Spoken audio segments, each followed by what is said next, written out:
Thank you for joining us at TRENDnet TV. I'm Denise, and I'm here today with John to talk about print servers. John, what is the function of a print server? A print server allows many PCs to share the one printer, a single printer. Everyone needs to print. You can have Dad who's going to print out Excel sheets, for example. Junior who's printing out, a book report, and Mom who just wants to print out, or use print out pictures, for example. Well, each one can have access to a printer to do that rather than having individual printers. We can do that with just the one printer.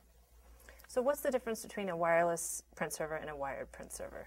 Wired print server, in essence, has got to be located near that router or switch because of the limitations of the cable itself.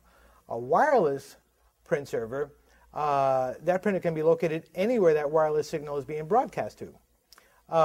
It gives you the freedom to locate that printer wherever you want in that house. You want to locate it in a place that's accessible to everyone, you can do that rather than having it just at a desk location where it's got limited accessibility. So what is the difference between a USB and a parallel port print server? Most printers today will come with a USB connection. As far as parallel, that's going to be your older style printer. Kind of looks like this printer here. It uses what we call a Centronics or parallel port. TRENDnet offers a variety of different types of print servers that can use either USB or parallel, which brings up an interesting point, because regardless of what kind of printer connection you have on your computer, let's say you've got a laptop that only has USB connection, but you want to print on a parallel printer, with a parallel print server, you still have access to that printer. I noticed on the TRENDnet website that we have both multifunction print servers and standard print servers. What's the difference between the two? No, I'm glad you asked. More and more printers today come with the ability to do more things. Printers now can not only print, but they can fax, they can also scan. These require different communications or different instructions from the computer to that printer, what we call protocols. Standard print servers do not allow for these different protocols. So basically, they'll just work with just a regular printer. The rule of thumb is this: if you have a multifunction printer, you get a multifunction print server. How many print servers are needed for an office?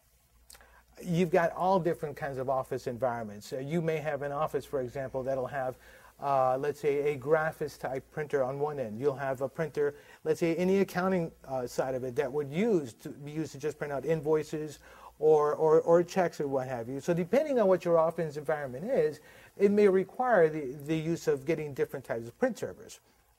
But again, TRENDnet print softwares do allow you to go ahead and add different types of printers to your network so that you can use these different printers. And why would I need a print server at my home?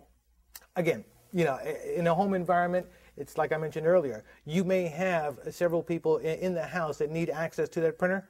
Well, you can have that without having to bother anybody else as far as using that printer. You can have access to that printer directly because you are connected to that network printer via the print server. Thank you for all the detailed product information, John. Think of TRENDnet for your print server needs and visit us at www.trendnet.com for detailed product information on all of our award-winning solutions.